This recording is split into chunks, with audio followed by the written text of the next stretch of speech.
everybody. It's the Reverend J. Goldstein, and welcome to another episode of Doodling with Reverend J. In today's episode, we're going to be drawing a wishing well. Now, wishing wells are a lot of fun. You might remember them from fairy tales, fables, or even dirty jokes. So let's draw one. I like to start drawing a wishing well by drawing the sides of the well itself. All I've done is just drawn two vertical lines that are up and down, and then I'm going to connect them with a bunch of lines that are kind of curved. And what I'm doing here is I'm creating the rows for the stones that this wishing well is made from. Next, I'm going to make a couple of short lines here on the sides and bring them in so that they meet the top of what we've already drawn. So that if we now connect the top of these two lines, believe it or not, we have most of the shape of our wishing well already done.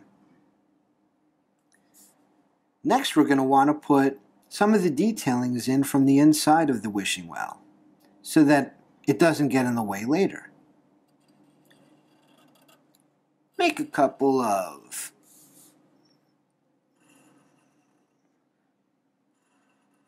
lines like that, two close together and two close together over there towards the sides.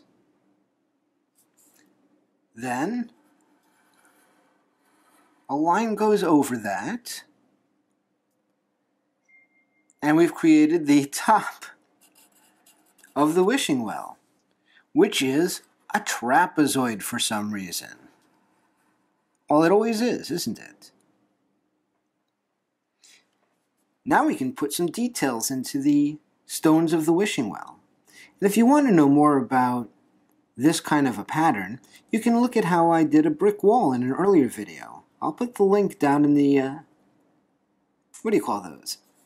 Comments or description. And stones are a lot like bricks, except they're round or rounder than bricks. But you make them the same way, and that you kind of stagger them. So 1, 2, 1, 2, like that. And since their stones are a little bit more round, you can indicate that with the shading. Kind of color in one of the corners, or like that, with a rounded kind of a shadow. And repeat that in each one of them, because the light source will be the same on pretty much all of these, right? I'm probably wrong about that. Please remember, I am not a licensed art instructor or even a decent artist, so you take your chances when you follow my instructions. We'll do that up here too.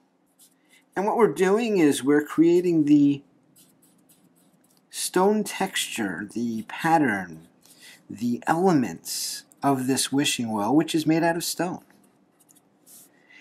And what makes this wishing well different than any well? What makes a wishing well special? How does it become a wishing well rather than a regular well?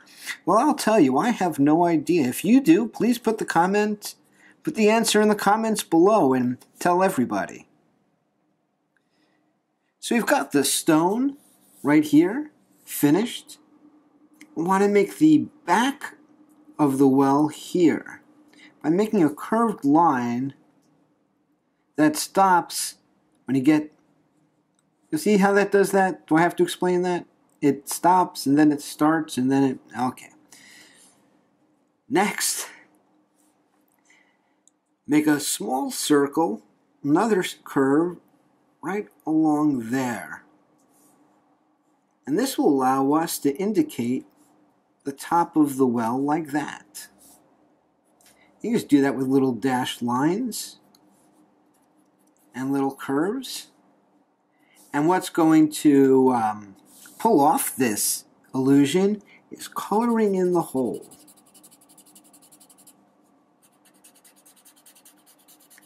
Hopefully your pen has more ink in it than mine does, as this seems to be not as dark as I want it to be.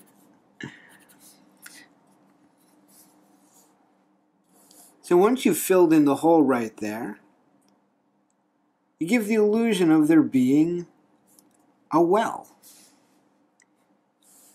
Put some lines across here to show that this is made out of wooden slats. And a little sign. You're going to need a little sign right here that comes down on two little ropes. And let's write what says on the sign, and then we'll figure out how big the sign has to be. So we'll write wishes, 5 cents. That's right. It's a very affordable wishing well. And by writing the words first, it allowed us to make the sign the appropriate size. And that's basically it. Put some grass down here, as we usually do.